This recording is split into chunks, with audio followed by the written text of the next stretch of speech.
স্টিলের drum Kings India ব্র্যান্ডের, ভাই সামনে চলে আসেন। এইটার কিন্তু 5টা সাইজ হয়, 10 কেজি থেকে শুরু করে 50 কেজি। এইখানে 4টা সাইজ আছে, একটা সাইজ ইমার্জেন্সি একজনকে সেল করে দিতে হয়েছে। আর এইটা কিন্তু এই যে দেখেন ভাই, কিংস ইন্ডিয়া ব্র্যান্ডের, কিংস ইন্ডিয়া ব্র্যান্ডের সচরাচর নর্মালি কিংস ইন্ডিয়া ব্র্যান্ডেরটা কিন্তু কোথাও পাওয়া যায় না।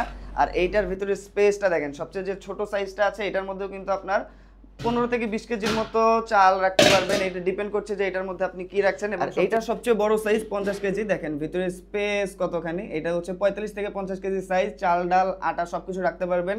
ডিপেন্ড করছে আপনি কি রাখবেন এটার উপরে।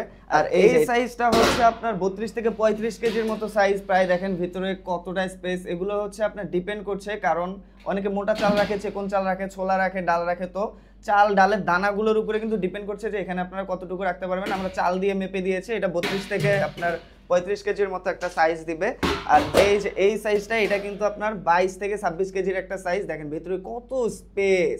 আর এগুলো কিন্তু বেশ শক্তপোক্ত, আপনি কিন্তু একটার উপরে আরেকটা এইভাবে রেখে দিতে পারবেন একদম ফুল লোড দিয়ে। দেখেন আমি এখানে দাঁড়িয়ে যাচ্ছি, এরপরেও কিন্তু এটা বেঁকে যাবে না, কারণ এগুলো কিন্তু খুবই স্ট্রং। একদম ফুল লোড দিয়ে কিন্তু একটার উপরে আরেকটা আপনারা এইভাবে খুব সুন্দর করে সাজিয়ে রাখতে পারবেন। আর নর্মালি আমরা চাল ডাল আটা এগুলো রাখি প্লাস্টিকের যে ড্রামগুলো আছে সেখানে, সেগুলোতে দেখা যায় কি যে আপনার ন্যানো প্লাস্টিকগুলো খাবারের সাথে মিশে যাচ্ছে, চাল ডালের দানার সাথে মিশে যায়, দলা পাকিয়ে যায়, সেখানে আবার দেখা যায় যে পোকা উঠে যায়। আর এগুলোর ভিতরে কিন্তু আপনারা পানি রাখতে পারবেন, তেল রাখতে পারবেন। নর্মালি ইন্ডিয়াতে দেখা যায় যে এগুলোতে করে স্ট্রিট ফুডগুলো বেচে, এখানে তেল রাখে, পানি রাখে, একদম দেখেন ভিতরে কিন্তু খুব সুন্দরভাবে কভার করা আছে, কোনোভাবে কিন্তু লিকুইডগুলো লিক হবে না। চাল ডাল রাখার জন্য কিন্তু সবচেয়ে বেস্ট প্রোডাক্ট এইটাই।